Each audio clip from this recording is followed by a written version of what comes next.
Hey, welcome to The Explainer. Today, we're going to unpack the story behind one of the most important documents in the world, the Constitution of India. It's the very blueprint for the world's largest democracy. Okay, so let's dive right in with something that trips a lot of people up. What's the real difference between India's Independence Day and Republic Day? Think of it like this. One celebrates getting your freedom, and the other celebrates what you decide to do with that freedom. So, you've got Independence Day on August 15th. That's the day India finally gained its freedom from colonial rule. It was this huge, triumphant moment, the end of a long, hard-fought chapter.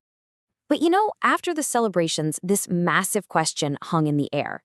Now that we're free, what kind of country are we actually going to be? How is this incredibly diverse new nation going to govern itself? And that's where the next crucial phase began. It was time to actually write the rule book. India needed a supreme law, a blueprint that could unite millions of people and build a modern democratic state from the ground up. And wow, what a monumental task that was.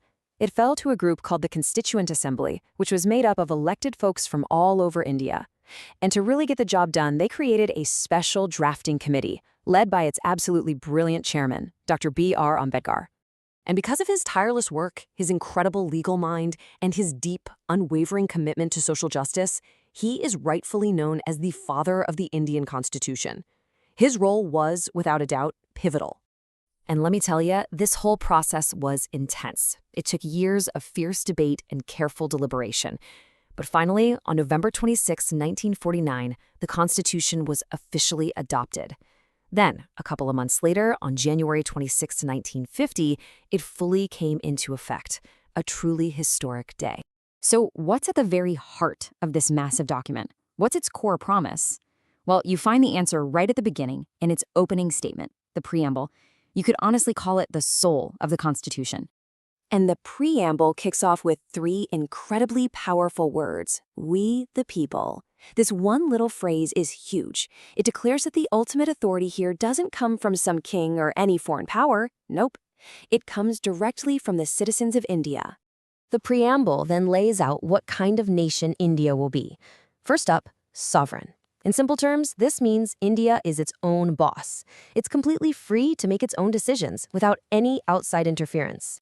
It also establishes India as socialist, which is all about creating a more just society by reducing big inequalities, and secular, which is a powerful guarantee that the state will treat all religions with equal respect.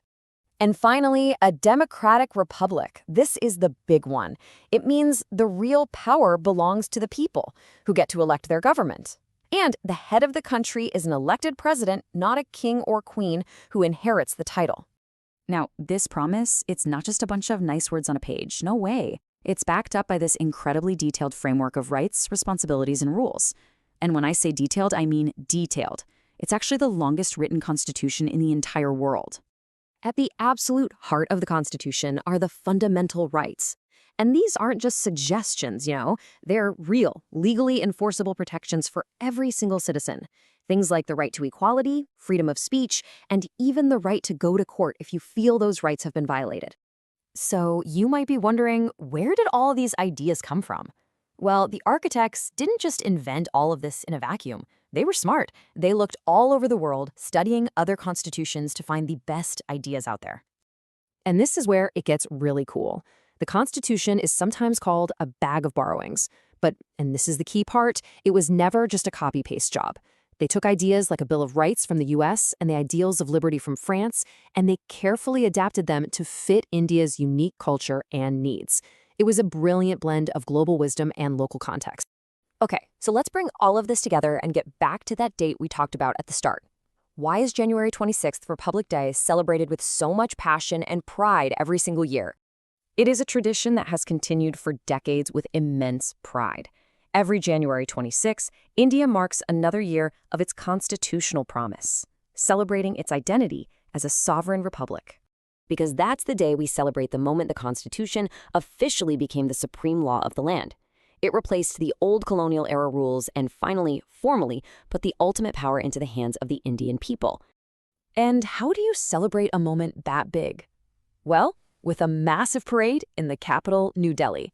It's this incredible, vibrant showcase of the country's unity, its rich cultural diversity, its military strength, and most importantly, its powerful democratic spirit.